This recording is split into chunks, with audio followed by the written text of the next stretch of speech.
I started trekking and running before I got into really the leadership roles. That definitely helps you in training yourself and keeping that self-motivation high, that you will get there and not to quit it. Hello and welcome to Up Close and Personal Season 2 here at InvokED Studios, where we dive deep into the heart of leadership, collective action and education equity. I'm your host, Alron Chittadam. Our guest today is Miss Nilima Krishna Jhunjhunwala. She is the head of sales medical disposable at Easy Group of Companies and the founder of Sharda Foundation, dedicated to charitable causes. She's also the founder of Poppy Go, where they work towards girl hygiene. She's a passionate professional. She thrives in dynamic environments, fostering growth, collaboration, and meaningful impact through her work. Nilima, welcome to the show. Thank you. Thank you so much for inviting me. How are you feeling? Absolutely fine. Very honored to be here. Oh, how nice. You know, I was going through your LinkedIn and you talked about, the marathons you have done. But one thing that I was curious about, because you're also a trekker, what are the big challenging treks you have done? So we did the Gaumukh. Oh, which, how nice. Yeah. Which is up in the north. And I think trekking was there, but I think marathon is something which fascinated me more. Yeah. And in fact, Ladakh one is probably something which I will always remember. Because when I was preparing for Ladakh, I was told that it is one of the most difficult ones. And in fact, my husband also accompanied me because a lot of people around us and my relatives and all, everyone was so scared that I'm going for that. And I was quite, set in my mind that I have to run this. Right. And he out of a group of 20 people, my husband was the only one who was not running. We 19 were marathoners. And I would say that was my personal best, how they call a term called PB, like a personal best timing. My Ladakh marathon was my personal best. I did the Satara, the other ones, but I think Ladakh was the personal best. So how nice. I would say trekking was always a part of being a marathon, being a marathoner, because it just builds up a little more, stamina, and so it becomes a part of it. And if you enjoy marathon, you do enjoy trekking. So I think that's how we got into trekking. Right. But I think marathon is what we resonated more. That's your first love. Yes, absolutely. Makes sense. I mean, for me, it's the other way around. For me, trekking is easier because the trails are different, everything. But after, when I'm running, after a point, I'm like, same rasta, same road. I get bored. My mind is bored. But trekking, you never know what's going to happen. But the one thing I want to, double click on was, you are a trekker, you're a marathon. How do these activities or these skills, how do they come into your leadership lifestyle? So I think I started trekking and running before I got into really the leadership roles. And I think it trains your mind, it conditions your mind not to be a quitter. You learn how to just keep motivating, the self-motivation comes. And you just keep on moving on till the time you don't reach your goal. Right. So I think that really helps when you're a leader, when you're trying to reach your targets and your goal of reaching somewhere. It can be reaching for a fundraising cause or completing a project or combining both of them. So I think that definitely helps you in training yourself and keeping that self-motivation high, that you will get there and not to quit it. That's such a good point, because when I'm finishing my last kilometer, I'm running like anything. It looks like I have body dysphoria, I'm running like anything. But I'm like, no, it's fine. I'm going to be shameless. I want to finish it. I don't want to quit. The same thing, because now in fundraising, people tell me, just be shameless, go get it. Absolutely. You cannot quit. And I like how you're trying to pair these up. But you mentioned this point of not quitting. There's a goal, you want to achieve certain goals. On that front, tell me about Sharda Foundation. What was your idea behind Sharda Foundation? What goals are you trying to achieve with that? So my family, Jhunjhunwala family, has been big time into social work. In fact, we have our first foundation, which was formed in almost 60 years back, when there was no concept of that. I think the government must have just launched it, and our family made the foundation at that time. And then obviously, as years pass by, we are a huge family of 80-100 people in the same complex. So, people, everybody had their own foundation, and eventually we came down to Sharda Foundation.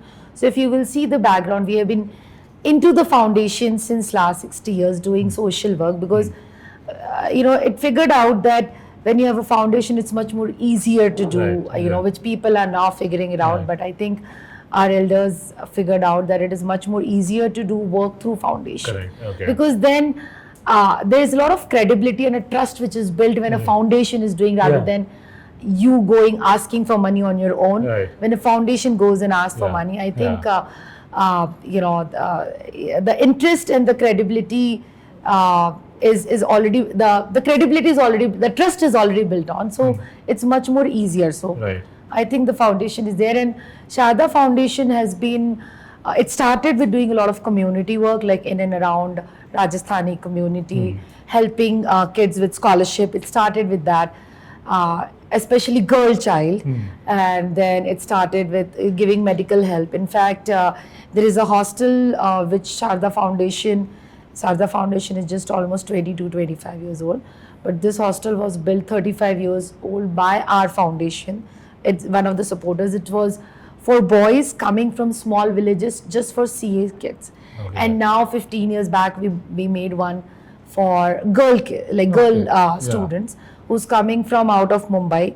They don't know where to stay in a economic efficient way, so the hostel is for them, only for CA girls. Yeah. So I think there is a lot of importance in education. Yeah.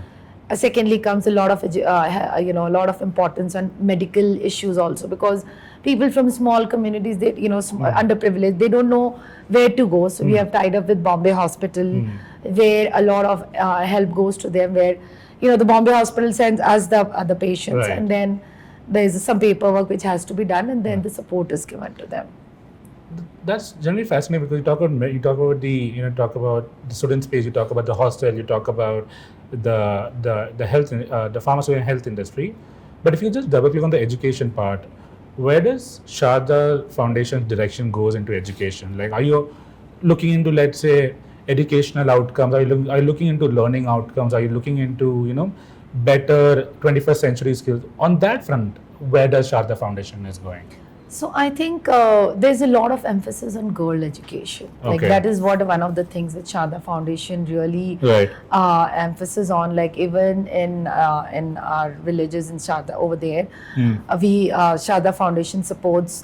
We have helped in building up a university over there, and that is for co-ed. But we built a school which was initially only for boys, which was built by us, and then we made it co-education, because the girl child education was really put emphasis on. Right. So over there we do a lot, and over here, as I said, the scholarships are there. Then even in a lot of colleges we have scholarships on our name. That if you have achieved this much kind of marks, then to pursue further studies for because most of the time the underprivileged community after 10th or maximum by 12th, they don't have the funds to help them continue education. So if the funds are provided, that gives them an added motivation that okay, let us just continue with the education. And if you were to work with an organization, what kind of organization are you looking to work with? Do they have to be on this same goal? For example, if a new organization comes to you, they bring in a different set of goals. Where do you draw the line? Where do you say, nahi, hum is pe, like we'll only work on these, we won't work on anything else? So I would say as time changes, you have to change yourself. Like these are the practices which we have been following. But now I feel that you have to look beyond scholarships and all. So initially the elders were looking, the other trustees who were there, they had a typical mindset of how to deal with it.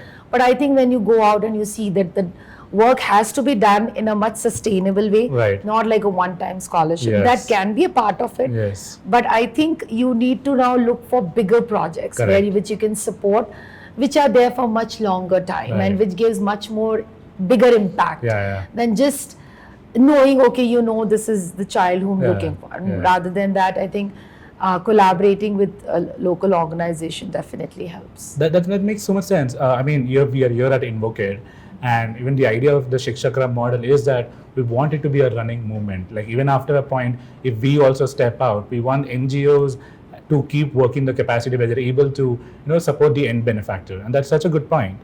I like this emphasis on on girl education, on girl hostels. Was that also your inspiration to start Poppy Go? Yeah, so honestly, I wanted to do, so actually Ladakh Marathon is the inspiration behind it. How nice. Yeah, so when I was running that, Yeah. I was facing few challenges that time. Yeah. And it was always on my mind that there has to be some solution which has to come out of Right. this. And when, so since the last 2-3 years, I was working on the brand, and finally things are now shaping up. Right. We'll be launching very, very soon. And in my brand story, Ladakh Marathon is one of the very key pointers, Yeah. which gave me I would say the inspiration, or it gave me the problem to find a solution for. Right. So That's so nice. I'm Yes. generally very excited for this new venture. Best of luck to you and your team. thank you so much. Let me take a break from my set of questions. Uh-huh. We have folks here at InvokED, the Okay. speakers, the guests, everyone, the team. They have few questions for leaders such as yourself. If you see there are 4 jars, Okay. what I would like you to do, or what I would request you to do, if you could just take any one chit, and if you Okay. read the question aloud and answer it as well. Okay, sure. Okay, you're going for offbeat and curious. Yes, I'm a curious cat. Yes. So, what's a fictional world you would love to live in? So, I think I would like to live in a world where there's a lot of playfulness and fun. And I think I believe a lot in equity, like equality, not equity, equality. So I feel everybody deserves, equality, whether like you can, the words like underprivileged, even if you're underprivileged or your means are a little smaller, but yet you deserve to have some portion of it. Right. And I feel that everybody deserves a part of dignity. So when I am doing any form of charity, or when I'm convincing the donor to give me, I'm also big time into fundraising. Right. I'm a CSR advisor in a lot of places. Yeah. So when I feel I've convinced them that yes, the underprivileged can manage in 2 pairs of clothes. They don't need 4. But the 3rd pair of clothes, which is not a necessity, it gives them a lot of dignity and confidence. And that dignity and confidence they deserve, and they also have the right to have that dignity and confidence, not just the privileged one. So I think that is one thought which always comes to my That's mind, such that when I go to renovators to see the project, to renovate a school Right. and all, and yes, they can manage in sitting on the floor, but why? Right. They also deserve to sit on the benches. Right. They also have the right to feel nice about themselves, yeah. not just feel that why they are born Yeah, in this house. yeah. So I think so the world which I would like to be, Yeah. where equality is there, Right. a lot of playfulness and fun is there, and Right. I'm coming back, but my brand is also about a lot of playful and Yeah. fun. But I think it should be a world where there's a lot of fun. So Yeah. I think I absolutely love that answer. I like how there's so much realness, and it's not just, usually the kind of answers we are like, oh, we want to live in like Hogwarts, or we want to live in like, wherever, Wizard of Oz. But I love how serious your answer was, and it's generally very inspiring of how, as a leader, your direction that you're moving into. Before we wrap up, just final 2 questions. If you're at InvokED, what do you think of platforms like InvokED? Why are you here? What do you think, and what do you make of avenues like these? I think it's a wonderful platform Right. because collaboration can do much more. I saw so many, hands came together to Right. do such a big platform to call educators from different fields, Right. working in whichever space they are. Yeah. It can be their research or NGOs or Yeah. CSRs, and I think what collaboration can do, you can only do so much, but when at least 4-5 hands come together, you can do so much. So I think my first impression was joining hands together is one of the one of the wonderful things which you can do to do things in a much larger scale. Yeah. You can only reach on a smaller scale, Right. but if everybody comes together with a Yeah. common goal, Right. you can do so much. So I Yeah. think I was really, and I personally do a lot of collab. Right. Like somebody gets something, so everybody gets something or the other, and somebody gets 20% or 40% and 20%, and then you make it Yeah. 100%. You Right. reach that goal. So Yeah. I think the collaboration with a common goal, working towards education and improving it, I think it's wonderful. It's amazing. That's really nice, and I hope you get to interact with our partners, with the team, and with whomsoever. And I hope you get the kind of synergy that you're looking for from InvokED. My final question would be this: because because you talk about girl education, talk about women hygiene, girl hygiene. If you have to give a message, a hope for tomorrow to our young audience, boys, men, girls, women alike, what would be that message for tomorrow? If you could just give that to the audience, what would it be?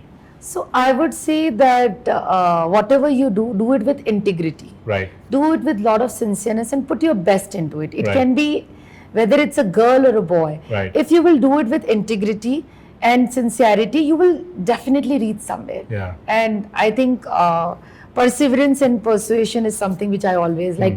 If I have to approach a company, till the time a no doesn't come, I keep on following it Yeah. up. So I think persuasion is something. Yeah. So I think these are the some things which I have felt that it has worked for me. Yeah. Integrity, working with trust Yeah. and sincerity. Yeah. And persuasion is something that never lose hope. Right. Keep on working on it, Yeah. and definitely you will reach there. Thank you so much for your time. Your stories, your insights, your wisdom generally mean a lot to us. On that note, thank you for the audience for tuning in. Stay connected, keep the dialogue going, and see you in the next episode.